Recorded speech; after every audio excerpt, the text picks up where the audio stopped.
Night had fallen over the war-torn steppe. The cold wind cut across the fields of blackened soil, carrying with it the scent of gunpowder, the metallic tang of blood. Smoke rose in uneven columns across the horizon, where just hours ago, a Russian mechanized unit had found itself surrounded. The ground trembled with the echo of distant artillery. Each blast lit the dark sky with orange flashes, like storms of fire raining down from unseen gods. In the middle of that chaos, Russian infantry, tired, battered, and low on ammunition, clung desperately to the ruins of an abandoned farmhouse. Inside the shattered building, Sergeant Anton Morozov crouched against the wall, his rifle resting across his knees. His face was smeared with dirt, and his breath came in heavy bursts. Round him, the remaining men of his platoon, just 18 soldiers left from nearly 50, looked exhausted, their eyes reflecting both fear and defiance. "Comrade Sergeant," one of the privates whispered, "they've cut us off from the main road. No reinforcements. No supplies. We can't hold for much longer."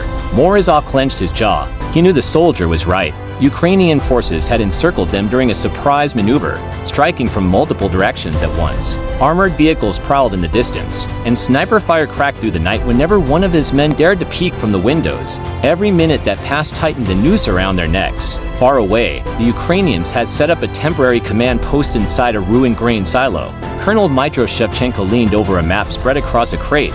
His voice was calm but firm as he gave orders to his officers. "They're isolated here," he said, pointing at the red-marked position of the Russian unit. "No air support, no heavy armor. We'll crush them before dawn." His men nodded. Outside, Ukrainian artillery crews were already preparing another salvo. Trucks delivered crates of shells, and soldiers loaded them with practiced precision. The plan was simple: keep hammering the Russians until they broke, then sweep in with infantry and armored vehicles to finish the job. For Shevchenko, this wasn't just about eliminating an enemy platoon, it was about sending a message. If they destroyed this pocket of resistance, morale across the front would soar. Back at the farmhouse, Morozov checked his radio for the 100th time. Static. The enemy's jamming had cut off long-range communication. All he had was a short-wave transmitter with limited range, and the last message he'd managed to send was a desperate call for armor support. He didn't know if it had gone through. His men were running out of bullets. Each firefight grew shorter, more desperate. They had grenades left, a few anti-tank rockets, but against an entire Ukrainian brigade, it was barely a scratch. Still, they held the line. At midnight, the Ukrainians launched a probing attack. Dozens of infantry advanced through the smoke, supported by armored personnel carriers. Machine guns rattled from the farmhouse windows as the Russians fired with everything they had left. Explosions tore craters in the frozen earth. A rocket-propelled grenade whooshed out and struck one of the carriers, flipping it onto its side in flames. But for every Ukrainian soldier who fell, two more pushed forward. Inside the farmhouse, the walls shook. Plaster rained down from the ceiling. A young conscript cried out as shrapnel tore into his shoulder. Morozov dragged him behind cover, pressing his hand against the wound. "Stay with me, Mikhail," he shouted. The boy nodded weakly, his face pale. By the time the attack subsided, 4 more Russians were dead, and their ammunition stocks were dangerously low. Silence returned, broken only by the groans of the wounded and the distant thud of Ukrainian artillery repositioning. Then, in the distance, a new sound emerged.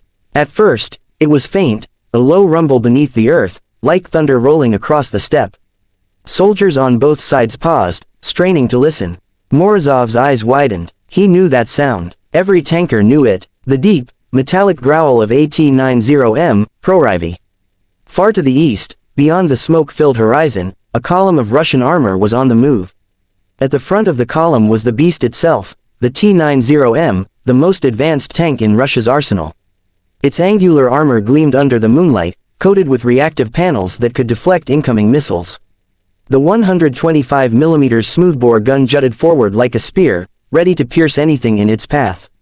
Inside the tank, Commander Viktor Sokolov peered through his optics. His crew moved with the efficiency of veterans, each man at his station, each motion practiced 1,000 times. "Target coordinates locked," the gunner reported. "Move fast," Sokolov ordered. "Our comrades are trapped. We're their only chance." The T-90M surged forward, its engine roaring like a predator unleashed. The ground shook beneath its tracks. Behind it, other tanks and infantry fighting vehicles followed, but the T-90M was the spearhead, the savior that Morozov's men desperately needed. Back at the Ukrainian command post, scouts reported the movement almost immediately. "Colonel, Russian reinforcements approaching." Heavy armor. At least one T-90M. Shevchenko's expression hardened. He knew what that meant. The T-90M wasn't just another tank. It was a monster, fast, heavily armored, and armed with cutting-edge systems. Facing it head-on would be a bloody fight. Prepare the javelins, he ordered. If they want to break through, they'll pay for it. Ukrainian anti-tank squads began taking positions along the likely approach routes. Missiles were readied, launchers hidden in tree lines and ruined buildings. The battlefield was about to ignite again, but this time, with far higher stakes. Inside the farmhouse, Morozov heard the rumble growing louder. His men lifted their heads, eyes shining with sudden hope. "Do you hear that?" one whispered. Morozov allowed himself the faintest of smiles. "Hold on, brothers. Salvation is coming." The first flash came minutes later. A Ukrainian armored vehicle that had been creeping toward the Russian position suddenly erupted in flames. The boom rolled across the night. Seconds later, another vehicle went up, struck by a high explosive shell from the T-90M. The Russians cheered. From his optics, Commander Sokolov could see the farmhouse in the distance, surrounded on all sides. He knew time was critical. If his comrades were to survive, he would have to drive straight into the storm. "Driver, forward at full speed," he commanded. The T-90M lunged. Ahead, its gun barking fire. Explosions lit the night sky as the battle entered a new, terrifying phase. The battlefield had turned into a raging storm of fire and smoke. The Ukrainian ambush seemed almost unstoppable. Explosions thundered across the open plains, the ground shook as mortars and artillery shells rained down. Russian infantry scrambled for cover, every heartbeat echoing with the uncertainty of survival. Inside the T-90M Proryv, Captain Sokolov's voice was steady, commanding, almost mechanical despite the chaos. "Hold position. Target. Enemy armor at 11 o'clock. Fire." The gunner's hand gripped the controls. A thunderous roar split the battlefield as the 125mm smoothbore gun spat fire.